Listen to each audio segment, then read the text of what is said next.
G'day, he's going. Right, I was going to go live with this, but due to my failure to actually be able to do things technically anymore, I mean, I can't figure out how to do it. I want to use the camera that I'm looking at, but every time I want to go live, it wants to revert to the front camera, and I can't figure it out. So if anybody out there watching this can tell me how to do it, I'd be very appreciative. Right. This video is going to be about doing some learning and what you can actually discover through that process of learning. So I've got a few programs that I've got going on the laptop, and just so it's not as bad as the previous video I've done where I was just hanging onto the phone, I've jimmy rigged a stand. I'm going to point us at the TV screen, so hopefully it's not going to be too wavy, because digital camera looking at a digital screen, you often get weird shapes and patterns happening. Anyway, let's cut to it. I'll set you up and we'll start, and I'll just walk you through and talk you about what I'm seeing and show you the sites I'm looking at and where we end up with it. So you might find this interesting.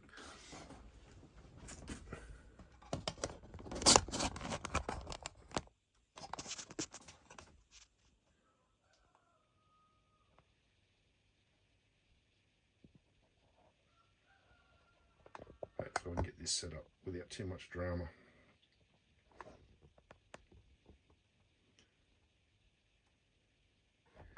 Come on, play the game. Right, close enough. So, I'm just going to start off talking about Wyangala Dam. I was talking to a mate this morning and he said, when was it actually built? And I couldn't remember off the top of my head, so I went searching. So, the first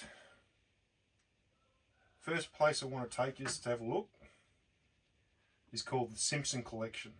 Now, there's a whole heap of old footage, old pictures. I'm just going to concentrate on Wyangala Dam, but feel free to jump on, look up Simpson Collection, and have a look at some of the old imagery. It's fantastic. Right, let's get to the chase. Wyangala Dam.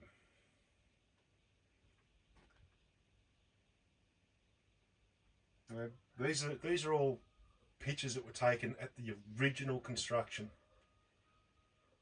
And when I say the original, the dam was upgraded, and that upgrade finished in 1971. So all of this stuff now, it's all underwater. The upgrade actually covered all the original dam up. But anyway, we'll keep looking at the pictures. As I say, this is interesting stuff. Now, while we're here on this picture, take note of the rock that this base of this dam wall was being built on, which is all granite. You can see all these granite boulders up here in the background. Concrete kibble, putting the concrete in. That concrete kibble is actually on a cable that runs from one side of the riverbank to the other. There's a picture later on that will show that. Our bridge downstream from the dam wall, that bridge is still there. You can't drive across it. There's been no maintenance work done on it. She's just about had it, but because they're not letting floodwater down this way, it might last a few more years yet. Anywho, workshops, and this rail system, they had a look at that. You got 4 sets of rails that were running these kibbles from the concrete batching plant down to where these overhead cranes on cables were picking them up and carting them out over the valley to actually build this dam wall. Now I can take you down and show you where this rail system used to be. All the rails and everything's gone, but I can actually show you all this stuff where it used to be when they were building the dam. Bit of formwork.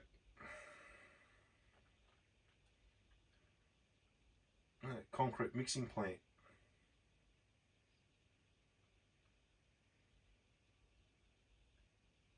Little motorised train on the rails was carting stuff along.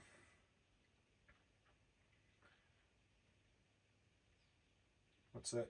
The date 4th of the 8th, 1934. That's a flood.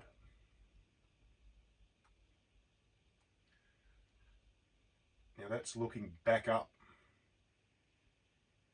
the river.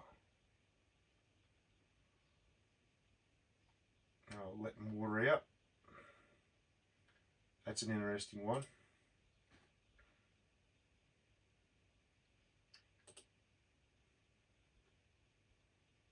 They've left that centre section out of the wall as they've been building it. All of this was pre-built. All this side was pre-built, but that centre section was the last section to get built.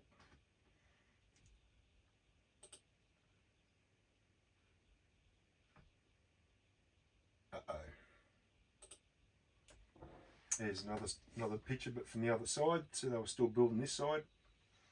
Anywho, I say these old pictures, they're that was a village they built. All these houses were all occupied by people that were helping build the dam wall. That dirt road there, that loop, that still exists today. But most of this is all open paddock now.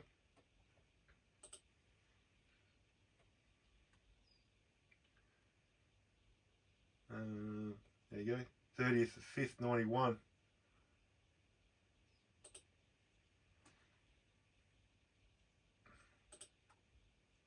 Another view of the construction village.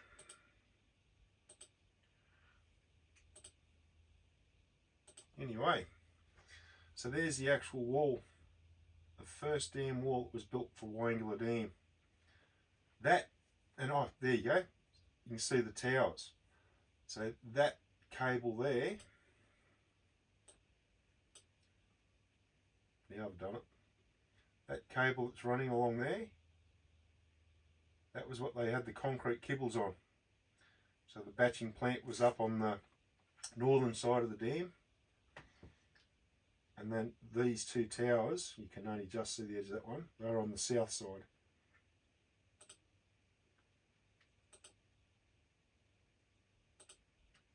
There you go, there's the two towers.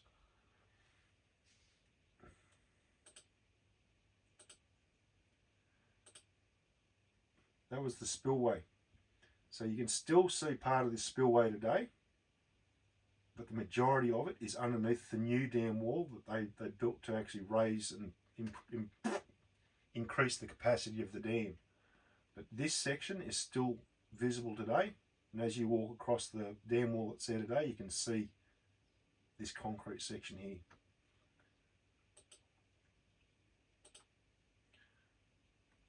Guy sitting there operating a pump.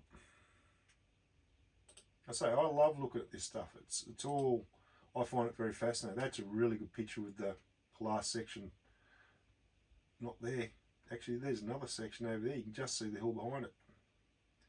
They built it up in different sections. And so this is stuff, when you look at it, you actually figure out how things were built.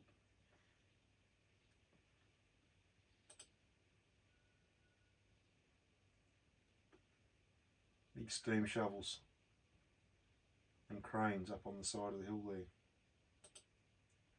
That picture, and it's funny because I know where that picture is, that's Geological Caves, and it's in this collection of Wyangala Dam ones. Alright, we'll get away from that. Now I'm going to take you on to Mindat. We'll go full screen. So there's our dam, there's Wyangala Dam.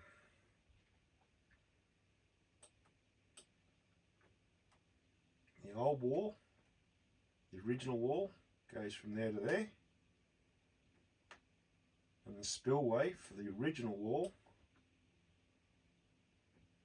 went down there. That was the original spillway. That's the updated spillway. Now they've raised the wall up. That spillway runs down there. So essentially we've got the original wall with another wall built behind it. which actually is much higher, and of course that extends all the way over here. Most of the rock they used to construct this wall was quarried out of Thompson's Inlet, which is that little cutout there was part of a quarry. All of that straight section was a quarry wall, and again this was all quarried out. There were also quarries over on this hill,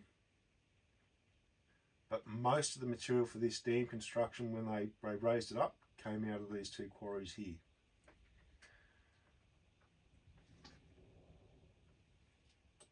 So of interest, Mount McDonald has quite a few mines on it. If we go out, we've got 15 there that's been recorded on Mindat. I can tell you there's more than 15. Let's change something. That looks interesting, but let's change something. Up here, I can actually show the geology. I'll slide up a little bit, a bit more. I'll stop teasing you, so I'm going to go all the way now. Bang. I want you to take notice of something. See these lines? 2, 3, 4, 5, 6. See all these lines? You know what those lines are? Where do you normally find deposits of like gold and copper and other minerals? You generally find them on fault lines. So you got these fault lines here. Now, again, like you do these things, like you're looking at all these old mines and you start following these fault lines. I then start to question about, when they originally built the dam,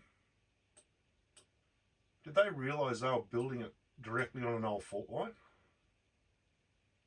There's your dam wall, there's your fault line. Let's go halfway. So that spillway and that there is built across a fault line. Yeah, I know, it's not a new fault line, but it is a fault line. And there's not just one, you've got a series of them. They're all stacked up there. And just being, in the news, looking at all those earthquakes and things going on,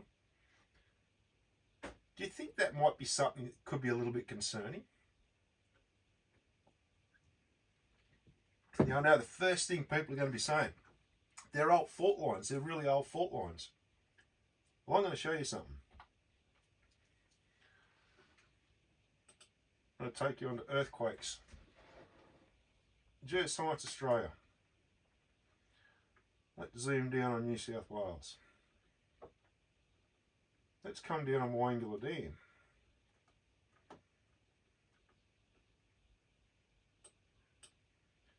Here's our dam wall. Alright, we know that there's that old fault line there, but hey, it's an old one, it's not active. Well, guess what? That earthquake there,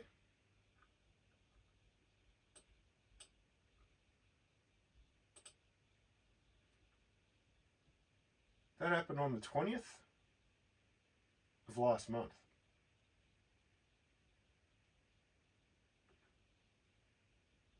Now, it's only a little one, 2.9. The depth is interesting, it's only 1 kilometre in depth, but it's very shallow. So again, I suppose a lot of people are now saying, yeah, but it's only a tiny little, earth tremor, it's a little earthquake. That won't do much damage. Well, okay, let's look at the date. 20th of the 7th, 2025.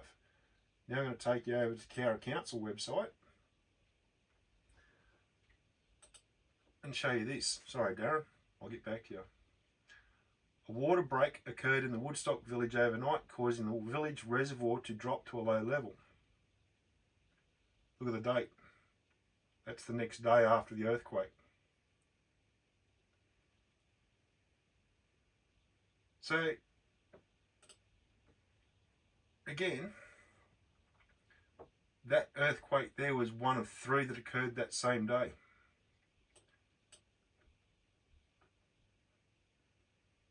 One, 2, 3 earthquakes all in one day.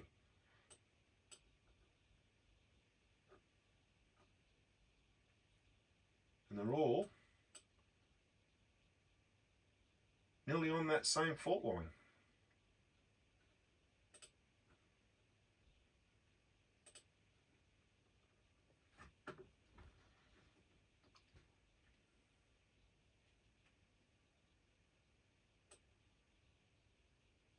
So I say it's interesting to actually, whoa, sorry, didn't mean to bump the camera. It's interesting to actually compile all this information together and then look at stuff like this. And it's like, I reckon they didn't really know about these fault lines when they first selected the location to build that dam. Because I'm pretty sure, had they consulted with a geologist, they might have selected somewhere different to build that dam. Again, I could be totally wrong. This actually could be something they looked at and went, you know what, it doesn't really pose a great risk. We're fine with it. Let's just build it. But yeah, I say I'm questioning just how much we should actually trust that that's going to just be there all the time.